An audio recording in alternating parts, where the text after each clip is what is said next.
So yamfa asedama otwedi amponyankropon se onam na dom na ne hu obroso na wode yenkwa achayen ebraso se enenso yedi ahia na nsama wode gu aproso na itimidi ho nkomo na no pan na yamfa aseda kese ema bishop lumba se obetranse na wode atesem dwumade ne bra yen eno achi no so Vivian Redu ebetranse na yapomde ho nkomo aka no eno so wode to aso ede man wahene ba atia de na achi kakra ba bi obi so twedi amponyankropon hira se nka no ho na de oye bia so no enya jojo ni asumdie mu emfama yen bidin ene yaw odame kodua ebraso se dawro ma chedwumade mpempen so edru no betwa so ekopem se be sori nkonya so ene anopan na yebege brena da bokra time yenu miensa bi ensa aka no yatumi ede wafam na eno achi so no yehwe anim se owura Nesta Fayam anafi owura se kofi akwa kasa ede ma CPP amanyuko no asanteman oye nkita ondie kwankyerefo asanteman de ma CPP amanyuko no ono krea so ana mabru dom frefo wa asanteman no osan so ekramu na owura eye Afayam ono na ba nhyaye so abato mpehia so ndi samanyuko no kasa anase wo ye otitrani ede bomo osan so kasa de mamanyuko no asanteman ha amba be kamensa na fe enkomo ene nsama odo egu aproso no de de enkomo no mo ba nsama e behwe ni bikase paa no baako eye takrade maba wa miensa ye kire wo mo esi na beto odwa se nipa bonfo bi a kire mo esi no so far nsama no se de bobo ba nyina beka ene no yebedi nkomo ewufia na yadwenkyra hodo ho no yatumi a kire ne ma so kwana do adwenkyra de aba yankan ese efri de one beto odwa se mofra ya kire mo no nsama do na aba February ni mo aposifo beka se omuhunu ba bia mofra no ntomugusoa epe omo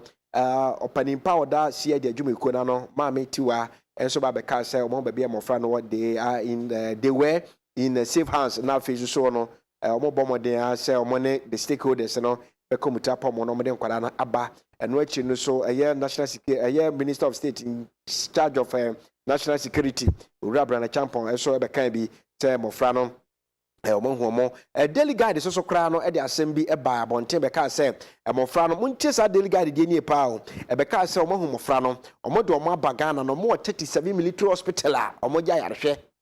nsemo eno achi no nsem do na aboboy free mu aba kopem se last week e beto odwa safe the suspect abrante Samuel Wilson no edi aposifo ani ma makọ bia bi amamako ye dankasa bi meche nipa dankasa afri their friend says septic tank no bi emu their friend say manhole no omayi bi afri ma nipa dodo na no esusu se bia mofra na ba posifo se nya botre na omunya hwehwe mu their friend say D.N.A test na fe forensic test ni bi no omunya ni nyina nsa na etimi confirm say mofra na say nya mofra na dia na mofra yi abusuafo eka ni nyina ebedi nkomo na no pai e wo dawro ma chidwumadie yi so pra ye hwe se owuro se kofi na fe Nesta Fayam e ba be kam nsa ofia ha eno achi no enra na afofida fofora oman afeni edika adibie osana bosome ne de toso na esi eda kwasi dankasa but nam se na kwasi da na ya afofida dada nti no enra da na adwumefo ana so oman mu adwumefo nyina no nya ne se afofida na ni nyina ne se Founders Day no mampani aka nsem bebre ewo mu yebedi nkomo na no pai ba se bako a ena no pai mpanifo ba ebehwa na yaka wan asem ne se could there be a day in this country and as a nation yebetumi arise above by partisan discussions bano national issues and I say ba the discussions on the various media platform now yebetumi transcend discussion be arise above by partisan discourse na yebehwe ehon sam so aka na ye di hon komanda no pani ahwe say sa partisan discussions na koso ewo ye media platforms ahodo so no how best ana tumi aboyen and say or how ben and the abre on my moon if it didn't now come on and pay or tell my children so Royal Television so but before that no yam fa a year the worker time you and sabia bano na yen share animu and 70 be now thing young comrana yamefa details no fam remo ofa daily guide and on pay the daily guide and the aba animu was it we will reject police D.N.A dead girls families cry out and then PDS fights back now police killers for court today. NDCMP aspirant died suddenly. We someone daily guide the Bokratano, Eddie Abani del Bokratano enim. Na Uba Echeso say Team Ghana pitch camp in Cape ahead of African Games. And then Anan is new Kotoko captain. Black Mambas are Betway talent champs. And no air Sabakose fireworks heralds Feast of Ferry final. And also so a daily guide the Bokrata chia. I was Sakasa the Bokratai bia obenya nsema hodo wani mni ache nyina no enche mu na hwen ye Ghanaian Times e to so na no pa ya ofa Ghanaian Times page 17 na ode hon 7 bia ba front page was implementation of AfCFTA, that is African Free Trade, African Free Trade something agreement. Also 4 African trade unions advocate tighter rules to project African market. Okay, and then page 26 so they about also works on $475 Takoradi Port multipurpose terminal begins. And then page 16 was a president assent new companies act. Oh wow. And then government shuts down manganese coal for not payment of taxes. And no somehow the Ghanaian Times double cratano at the Abba and double cratano anymore. Now go ahead, was MMDC's aid to sensitize communities against swimming in water bodies. Right, and no and then migration, also the Migration Information Center established in Tamale. And also so Asamba Migration Information Center, right, established in Tamale. And no Asamba Kwa a war the Bokrata no Ghanaian Times Senechi Migration Information Center established in Tamale. Wow. Ibedi ho enkomo ene anopai e ofie ha. We ye ne nsema hodo na nda Bokrata ahodo a nsaka na anopai no ye de anim munche mu no bebro quick as we are pausing for commercial break na ye pa. Ya bomode ni ato ansem no so dia ma na wokọ aye ansefofro mu a PDS ahun se nsema beto dwa na otwe twam no nyina na ebobo ho no abeto dwa se na de mpanifo so atumi akasa ewo ho na de no mo ka de ni nyina ho so nsem ebebrem na Axe Media Training Institute A&A Travel and Tour and of A&A Driving School madaroma enebo echido me de dawro ma chidwumade ebrewo sanso so ana ye Royal Image Production omade de 2 pilot to ba dwa so ene omoye audition say wa wo betimi ayisi ne no so befa form ni bie na on next movie ode ba no so watumi feature wo mu no omadaroma ana eboa amaye de dwumade abrewo ye dane ho ni adwom nkrato ba ye ba de sansem ni de aka mu nyina no ebeto am so. Right, Bruce Amasamo Akaba BM at the free commercial break na be braso surfing ye transina and some out on your bobo so the mount now fe no real seko fiakwa anura nesta fire me nyina timi sim konya na fe ye din komo no said ye na efata. But before that me fan call a Ghana web na assembly beto dwa no ye ni ho komo I was say Wayomi Bex Court to hot sale of properties we for ria agbeshi Wayomi and 70 be home but ma men kan ma na fe ni mu komo na no pan was say a material businessman Alfred Wayomi has pleaded with the Supreme Court to halt the sale of his properties to offset the 47.2 million Ghana cedis he owes the state. In application to stay the execution of an order by the court for his properties to be sold to settle his debt, the businessman pledged to immediately pay 10 million Ghana cedis and subsequently pay an amount of 4 million Ghana cedis every 90 days till he reaches the amount due the state. The Supreme Court, a few weeks ago, priced 2 of the properties of Mr. Wayomi and marked for sale at a minimum of 11.7 million Ghana cedis. The properties, which are residential facilities, are located at Behe and Tasako Valley, were pegged at a minimum of 3.4 million Ghana cedis and 8.3 million Ghana cedis, respectively. Going into detail of this issue, or revisiting the whole thing, share Ura Agbeshi Wayomi in 70 way back 2008. Was it Mr. Wayomi had sued the state for a breach of contract relating to the construction of stadia for the 2008 tournament and was awarded the default judgment because the state did not put in a defense. However, an Attorney General's report released in 2010 said the amount was paid illegally to Mr. Wayomi, who is known National Democratic Congress financier. He was subsequently arrested on February 3rd, 2011, after the Economic and Organized Crime Office, that is UOCO, which was commissioned by the late President John Atamels to investigate the matter, had cited him for wrongdoing. Mr. Wayomi was initially charged with conspiracy, defrauding by false pretense, and corrupting a public officer. He was later rearranged and charged with 2 counts of causing financial loss to the state and defrauding by false pretense.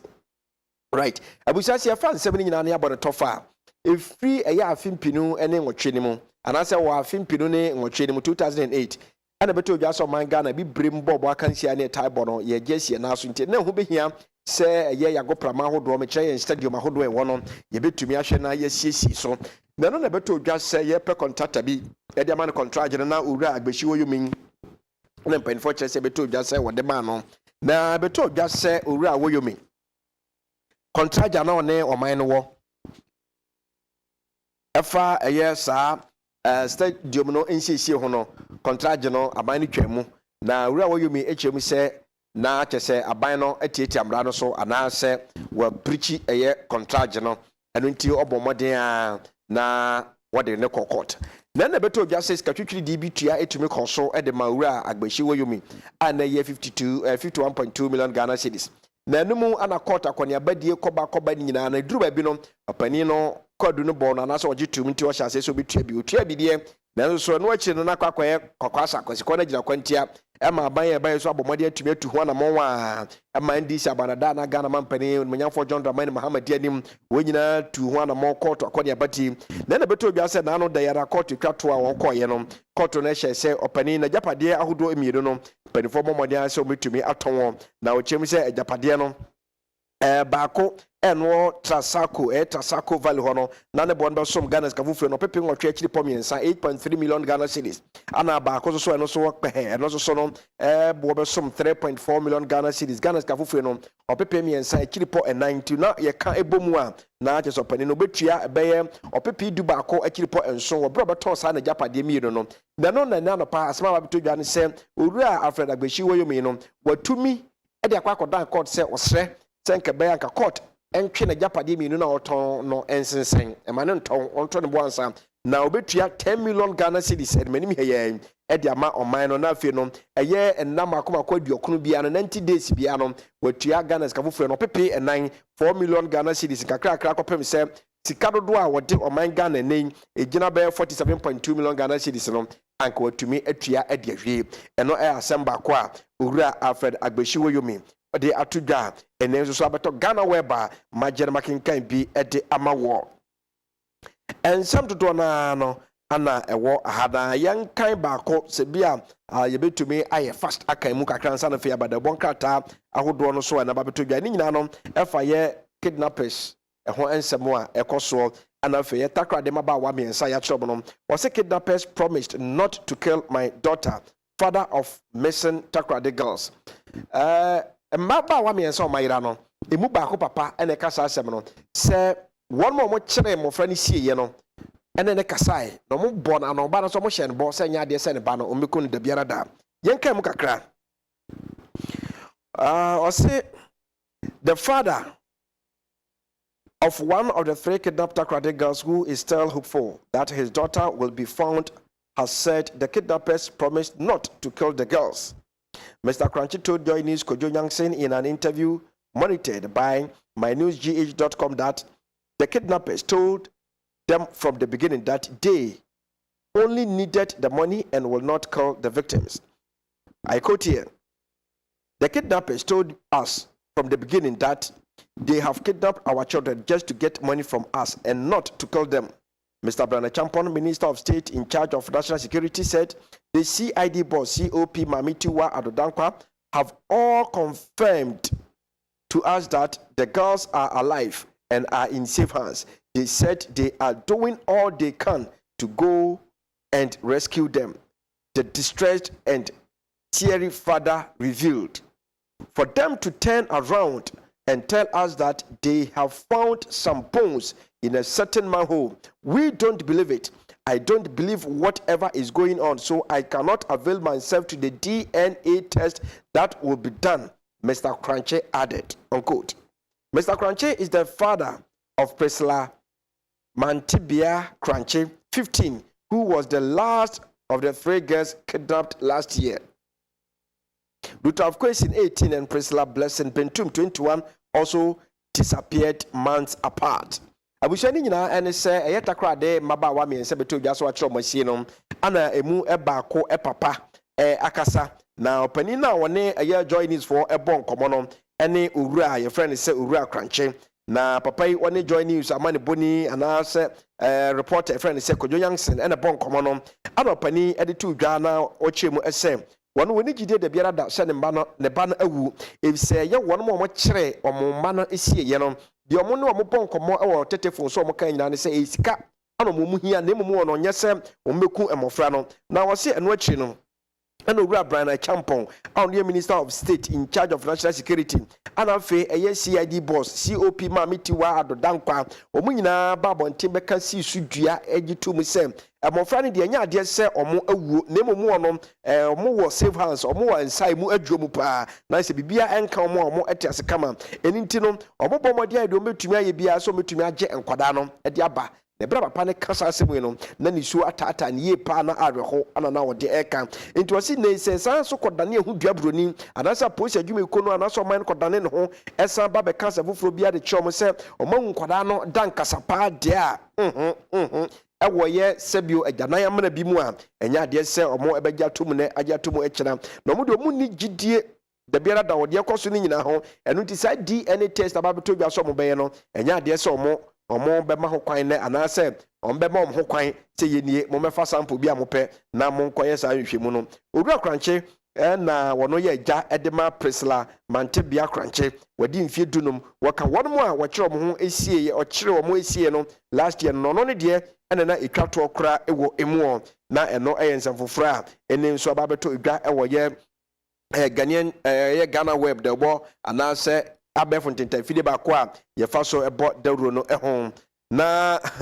owura wontumi a ɔno yɛ otitani de ma NPP amanyɔkɔ no asantema ntɛm wɔn nso so aka asɛm bi ɛwɔ ha na nɔpan wɔsi NDC would have milked the state through PDS kyɛma wontumi ana kasa asɛm yi yɛn nyinaa ni PDS fɔn sɛ nsɛm a aba yi ho ana owura wontumi aka bi na deɛ ɔka ne sɛ sɛ NDC paa deda so wɔ akonnwa so a ka ɔman no emu adɔdɔdeɛ nyinaa kɔmɛtwe ne mi kɔmɛfa PDS adwumadie so a ana nkɔman kɛmu nufu so nyinara no ɔmbɛbɔ gɔmboɔ na yɛntie sɛ deɛ ɔpanin no ɛka ne nsɛm na wɔ ha I will say unlike the current New Patriotic Party, the National Democratic Congress would have allowed the Power Distribution Service PDS to continue milking the state even if they had detected some anomalies in their contract. Mr. Bernard Mchibuesiako has said. The Ashanti Regional Chairman of the New Patriotic Party made this comment following government decision to suspend its concession agreement with the Power Distribution Service, that is PDS, bringing back the Electricity Company of Ghana in full control. According to Mr. Mchibuesiako, popularly known as Chairman Untumi, under the leadership of former President Mahama, PDS would have been given the license to operate freely and the NDC government would have taking undue advantage of the situation to enrich their personal bank account. Speaking to peacefmonline.com, Chairman Wontumi commended the Kufuor-led government for acting swiftly on the matter by suspending the contract with PDS. And I quote here, do you think the NDC government under Mahama would have cancelled or suspended such an agreement with PDS? It wouldn't have happened. They would have encouraged the company to continue doing wrong and would even move further to make an agreement with them to split any profit they make from the dubious deal. The Kufuor-led government must be praised for acting swiftly by suspending the contract, unquote. Fraudulent payment guarantees presented by Power Distribution Services to ECG and the lack of both technical and financial muscle of some partners in the consortium that forms the PDS were the main issues that led to suspension of operations for the power distributor on Tuesday, July 30th, 2019 by government. Right, Abusia, I think now they say PDS in sense, Sebia Babetu Gafa, a year contract, no more war, or money buying a war, a year, ECG to be coming from a beer. Now, or more and a fresh source, and among dear call you a few minutes, dear Jumanon, or make out to trauma in your money in a con kind of Hocas or so to be a more on. I bet to just a banner train, the assassin, and say, Nima be uncle ye, said your banner now with him as a contract, Modom Sasha, Senate.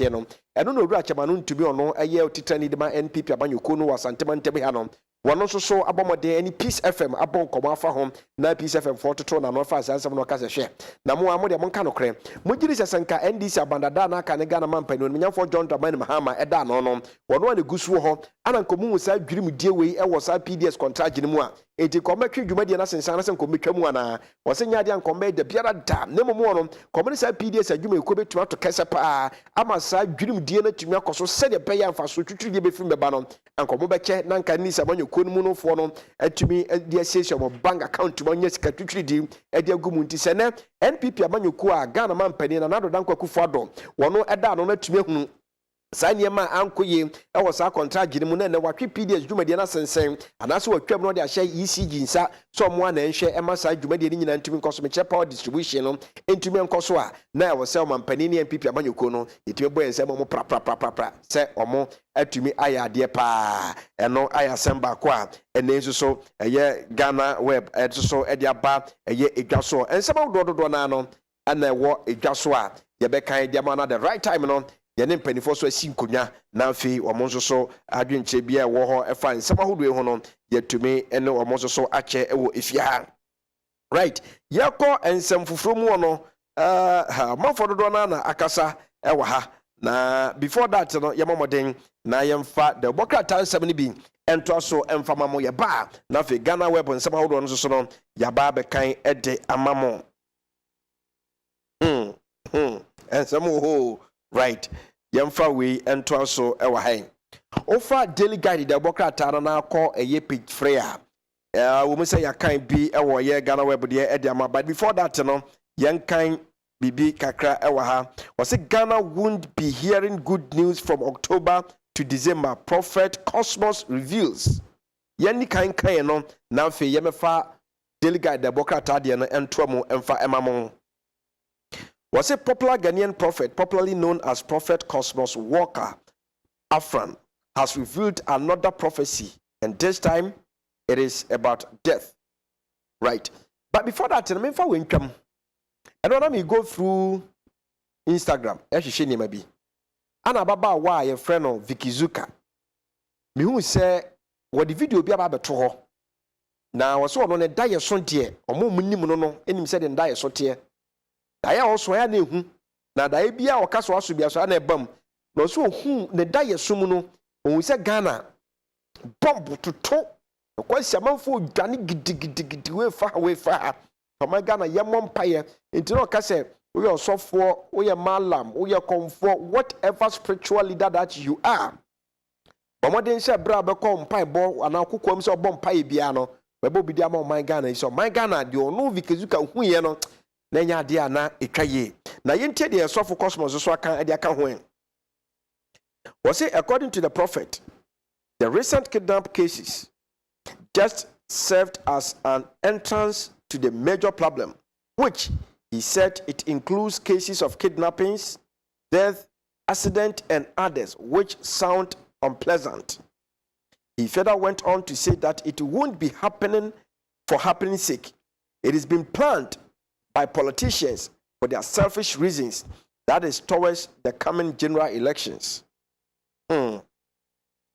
Speaking to Spice FM's Jofi Eisen in an interview monitored by celebrities Kasa.com, he said,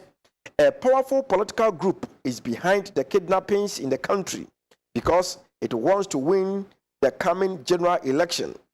Human sacrifice is what their ritualist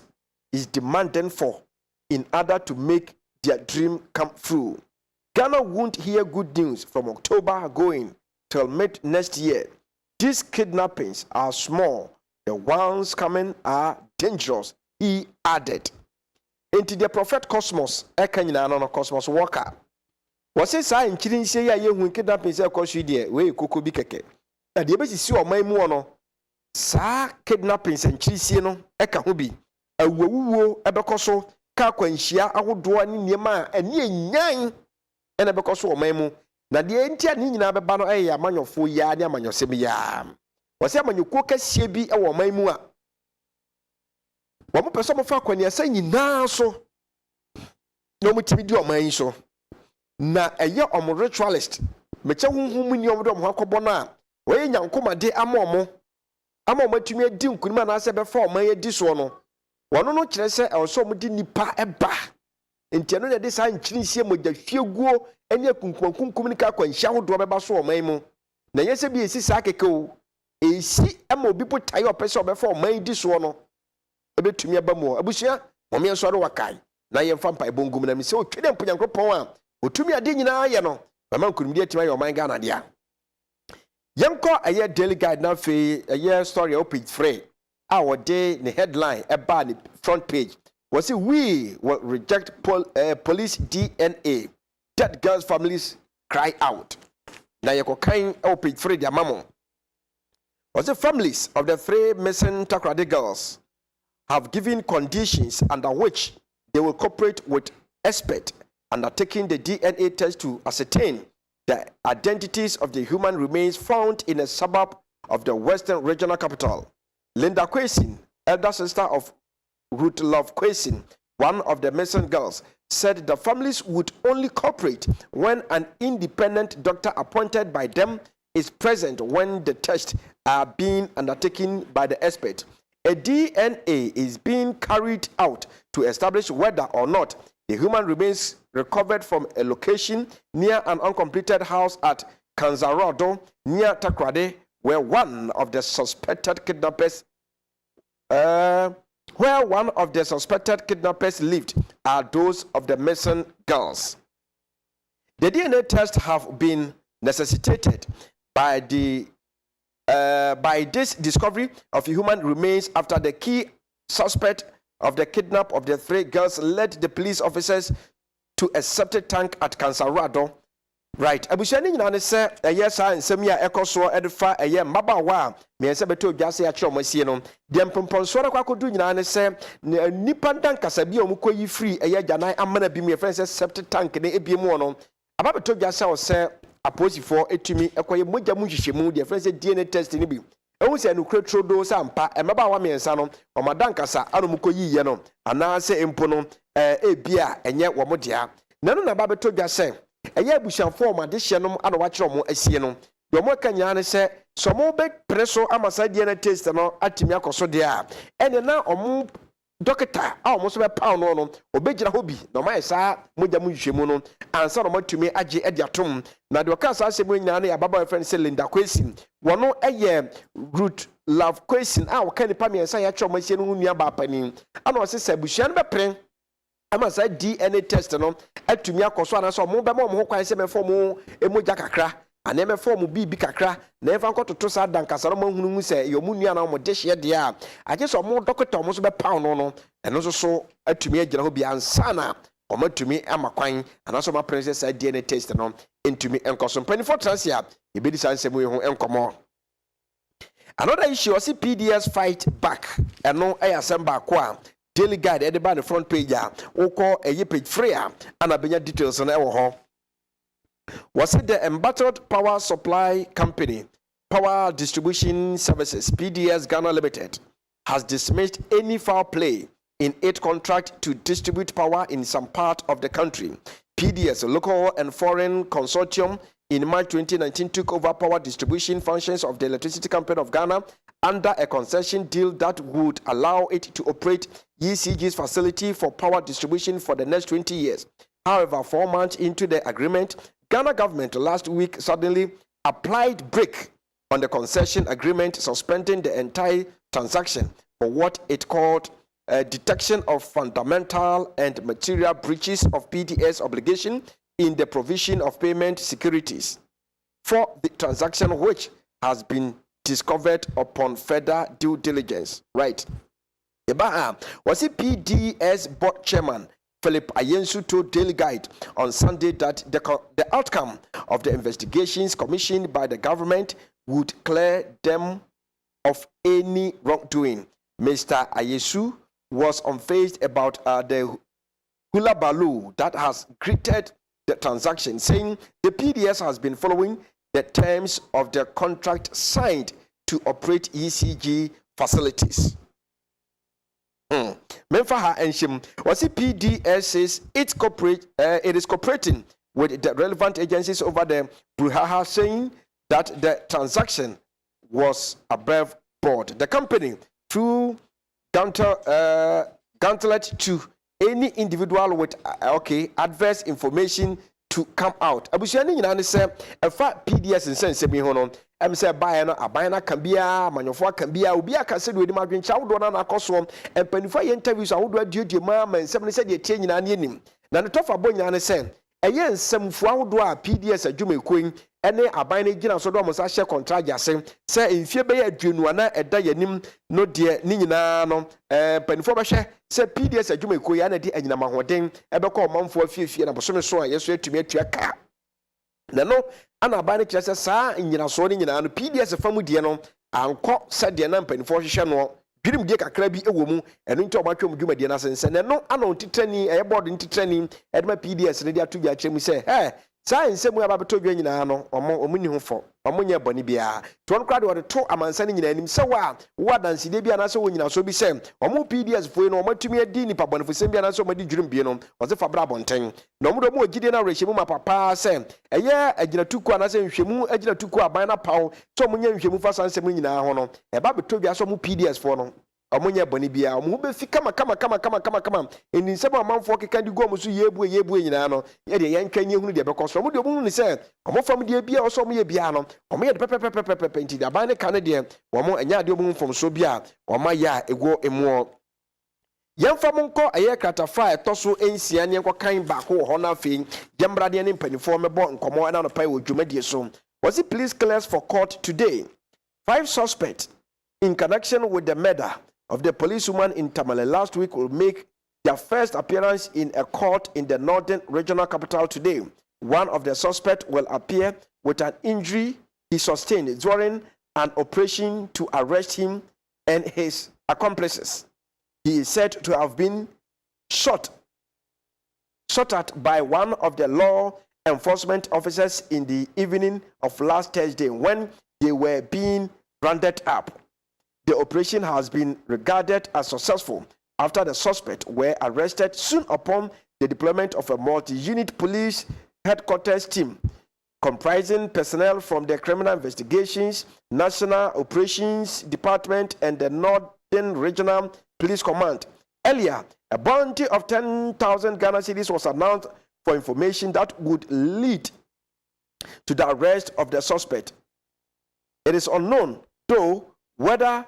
the success of the police operation was as a result of a tip-off by a whistleblower. Nina ne se na otwetwa munimo Ghana yante asem de ene se oposi ne baba wa bi nipa bonfo bi akotutuo ni bia bonten ama mami atoa nananom e won hye do na ye nyina nim nsem ni nkyemu nyina na baba to dwa se nipa no bia watimi aso mo pan akiri so osusu so mo na di se nipa bonfo sem no enne odobekọ asem di bia e wa tifido mantem kropon Tamale no emu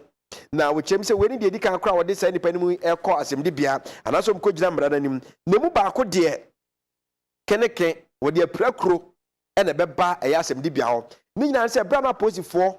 enka bomekuo ekwa akwachi omo eye hombambo adwuma eku ahodo ka omo abom atu saa nipa bomfo so sa no ebeto dwa se saa ba ko etu aka no no oye na adwene se sepa obego no hama ma kire na kode da bi etitite etu atoto ko so nam se woni pambua ni mu pa ebu ense wasentie no aposifo no mieu sa mpa o me ne atreni wo mo ntituo timi ka brante ya eho aprakuro no ene ne ba begina asebde bia nim na bere beto dwa se wo pesa wono mo 2 cent per bonefo esa no post adwuma ko no beto dwa ese mo twa 10,000 Ghana cedis da to wo betumi abeso gom so ma kire ba bia sa ni pa bonfo no wo bia no o me ne se scan be mo na no na ma baba beto dwa kire mu se yenim se e bia saa asem na beto dwa no anepa obi etim ko ya posifo na sotire emenam so mko kire saa nipa ya osusu se wo mo ne di saa nipa bonefo sem no anase enye no a ni nyina no ye di nsema do akira ye de bebrem na ba ko page 6 a yen kan kwa akire eye NDC MP aspirant dies suddenly eye owura bi a wono no pese wo gina ne to no so abasem na hyebedwani edema NDC amanyokuo no ewo ahyaman abato mpehua eso wo Ghana yahinkro enkramantam no emu eye wonimunyamfo Emmanuel Mansvoy na beto gya so panin wo putupuru wo bi a obi adwene da biara da wontiase na dia ahomte paabo mu ene sa brante wo yobi obodo mo de papa na nkada nia bre senka NDC akonya no ewo eye ashama abato mpehua eso a obi eteso dada no eye owura Henry Ernest nogbe eteso no twa anka se kwa bi aso nkobeji de free nsem ene na beto gya so panin nomination forms wakofa no afile awie afi pani yare kakra bi de kodu ayarsa bia watwa nananom ewo enhye do na pani hwɛ na wabobra papa school ahodo a watete ne ndwumaku ahodo nyina no go page 6 of daily guide a obenya ensɛm ne nyina bi ewo ho ɛno ne asɛm baako a ɛba daily guide anim sabura na stafaya ayekra do ha enkyɛ na owura ose kofia kwa aba bɛka ho a yɛbɛbɔ nkɔmɔ no amana fefefefefefe but before that no right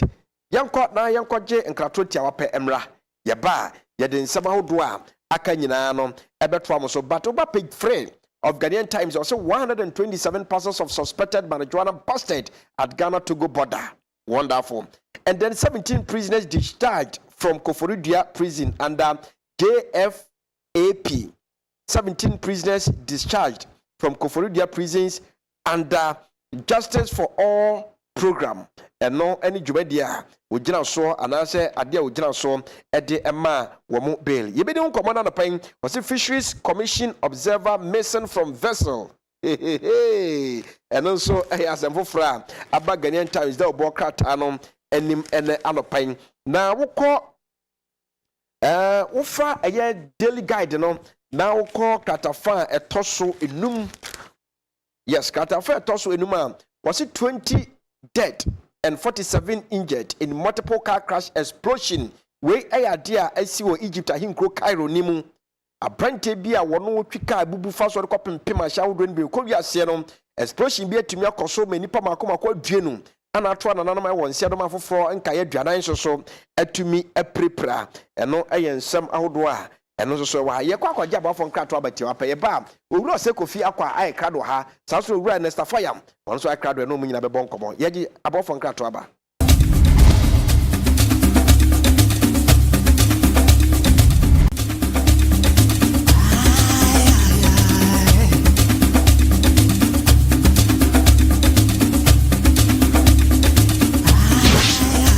abusa yakoya ya sayaba afi ne be transfer ne mpanifo adi enkomo sede ye dikan ahyemo no abedwafo mama kwa aba ja mo hote say ogba de adaro sra ni bia sa enye oti ase na wode ho toto enkofo a omo eye takradefo ma ya mayire mabusuafo mu a na aka se me de me ho yenti eno ano no a men ka so sa na tiu ba na ya person mamusan se etisen o me se mo ho tisen ana me cho se nye so that say because so no pa no enye no so no pa no a apart from video mu no you listen to the environment as well. Okay, so what I say because environment no kwa beti ma cho see how say you usi abonte beti ma sesa. Okay, so what I say but who start a cycle say enye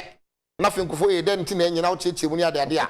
e bi ko pa nyankopon kra to soro a na bible ye keke bible. Okay, my member mu I disagree with kakra say the obusa say ye ho te say no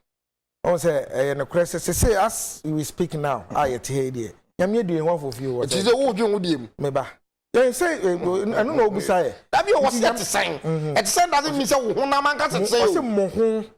very good mo ho no and I say ho no should be based on one kasa wo say wow say the environment as well. That's true, but the kind I say wo kasa ye